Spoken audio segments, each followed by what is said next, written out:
Yeah, so hello everyone, and again with another star of DBMCI, Dr. Aiswarya. Welcome, Dr. Aiswarya. Heartiest congratulations. Thank you so much, ma'am. Right. So, Aishwarya, please introduce yourself, which center and which course you were enrolled with us. I'm Dr. Aiswarya Shashi. I have done my undergraduation in St. John's Medical College, Bangalore, and I was the Bhatia Foundation student during my third year and final year in the Bhatia Wilson Garden Center in Bangalore. Right. Perfect. So, Aishwarya, how are you feeling? What was your first feeling?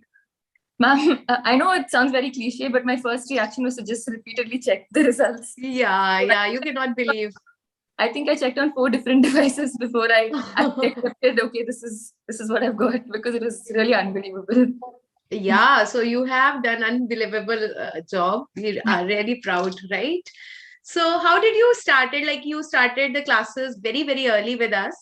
So how did it made a difference and how was your journey with the DBMCI? Ma'am, so I joined the foundation batch in my third year.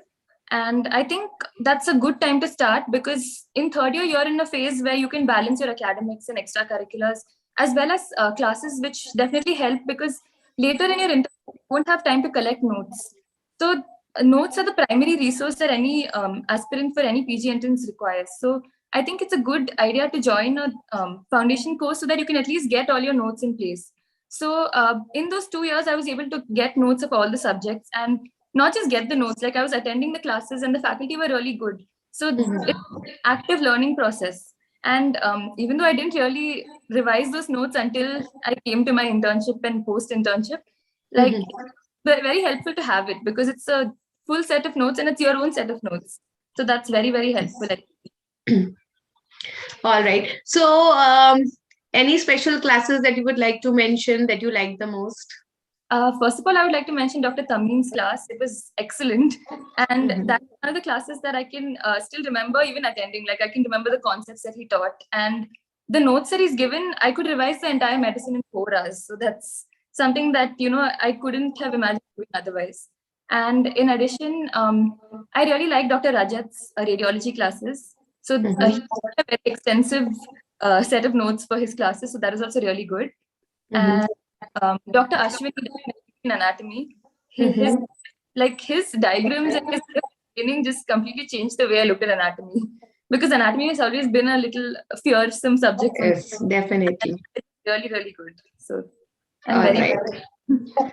So, did you feel that when you have already made the notes, like when you come in the final year, you spend a lot of time in making the notes, so it was worth it, and now you have comprehensive set of notes, and if you are going again and again through notes, so that will be the only source, and that's it, and that will be sufficient for you. So that, it's convenient when you are learning from one place and everything is there and just going for the exam and you don't need any other thing.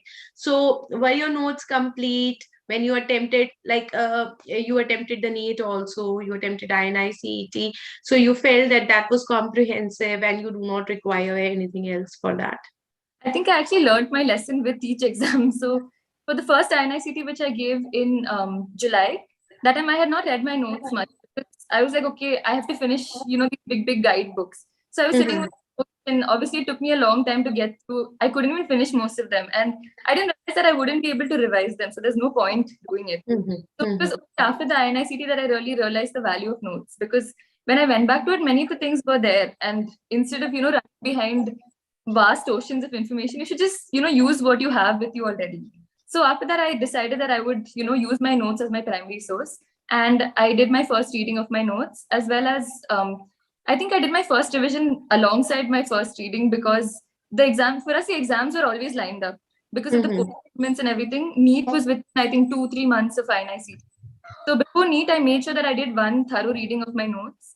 And in addition, if you feel like your notes are not complete, then you can always add on to it. It's not that you should take out things from your notes. You should always add into your notes. So when you're solving grant tests or Q banks or whatever, you should always make sure that, any point that you feel is valuable and worth remembering, you should add it to your notes because that's a source that you'll go back to at the end of it. And that's a source that is very easily accessible to you. And what I did to make my notes more useful was I use a different color every time I read. Yes. So I was Yes. like, okay, fine. This time I made a mistake in this, so I'm going to highlight it with green. Or the next time I use pink. So I knew, okay, this is the area where I went wrong last time, and this Mhm. is the reading in which I went wrong with it. So by the end, I had 3 readings done, and I had 3 different colors. And sometimes the same would be highlighted with 3 colors. So I knew it was very important. So that way, it's just a continuous process, I feel.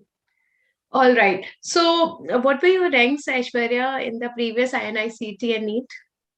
In the July INI-CET, I got a rank of 1169, Mhm. and NEET, I got a rank of 1586. Right. So, I think a clear-cut difference we can see when you were not able to read the notes, their ranks were, and within few months when you read the notes and you are there with the double digit 1-3 in INI-CET. So, what do you have to say to the future aspirants? Then, what is the ideal time for joining? What is the ideal time of preparing? And are these notes sufficient to crack these examinations? I think everyone should realize that there's no tailor-made thing for each person. It's a custom thing. You should see what fits you. And for me, I think what was that, I felt very reassured that I had a complete set of notes by internship, because I spent my internship not really studying too much. I think maximum I would have finished one small subject or 2 small subjects, because I it was quite hectic with COVID duties and everything. So that way, I think if someone started an internship, they should not rule themselves out. They can still start and they can still actually make good use of their internship. So I think ideally, if I were to say, I would still have joined the foundation program in my 3rd year itself, because at that point of time, you're still open to learning, and you can still read your standard books and consolidate. And I think it helped me to some extent even in my university examinations, because some things I would go back to and read and say, okay, fine, this is also an MCQ. Even though I didn't solve MCQs during my UG preparation, at the back of my mind, it was like, okay, this is important. So that way. And I think every aspirant should set out a clear timeline. Like, irrespective of whether you finish a certain subject, you should move on, because there are 19 subjects. And if you don't move on, it's going to be a big challenge for you. So set out clear timelines, decide, when you'll finish your first reading, set a date. And beyond that, like, plan broadly and plan minutely also. So I finished my first reading of all the subjects by August. And that was actually, people say that by NEET, you should have 2 revisions. I couldn't do that because I thought I should take my first reading slow and not compromise on my first reading. So by end of August, I was done with my first reading. And I did my revisions. I think I did 2 revisions by the time that the November INI-CET came. So I was able to plan out my full preparation strategy. Right. So, anything that you would like to say that the people should do and should not do while their preparation based on your journey and your experience, Aishwarya? For what should do, I think for an exam like INI-CET, the must do thing is to do previous papers. And these papers, I don't just mean like 2-3 years, because that's what I did last time. Last time I did papers till 2018, and then I realized that I fell short, because later when I was doing the older papers, I realized questions were directly coming from that. So this time I sat and I did questions from 2015 onwards, and Mhm. actually quite a few repeats. If you look at the paper, it may not strike you at that time, but later you go back, you're like, okay, I have done this question. So that was a major thing that helped me, like sitting and doing papers and investing that time in doing papers. That was very good. And the second thing that every person should do is do enough and more tests. So in the last month, I decided to go aggressive, because I realized, okay, there's only this much time left. And in an exam like INI-CET, there's no point getting a rank beyond 500, because I mean, you'll feel happy, but you won't get a seat out of it. So I realized this was my last exam, because otherwise I would join something. So I decided to do whatever I could. And I before this, I was giving 2 tests in a week by my second revision. And then my mother's like, why don't you do a test every day? Then I was like, no, I don't think that's possible, because I mean, how can you do a test every day? Then I was like, okay, maybe I can do it, because in the afternoon, I get really sleepy and I'm at my lowest productivity at that time. So I was like, okay, convert that time into my test time. Then I have a week. So at least for that sake, I can, utilize that 1.5 to 2 hours to do a test. Because that was like, I think something I did around 30 to 32 tests before the actual exam.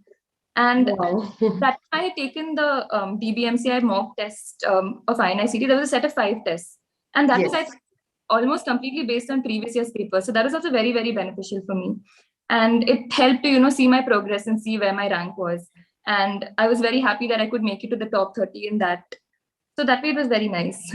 Yes, Aishwarya, you were a part of our beautiful Super 30 program, I think.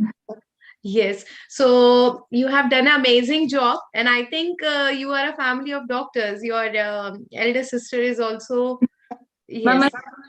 sister, my brother-in-law. Wow. So you are maintaining the heights. So very happy and very proud. Heartiest congratulations once again, Aishwarya. And we wish you all the very best for your future endeavors.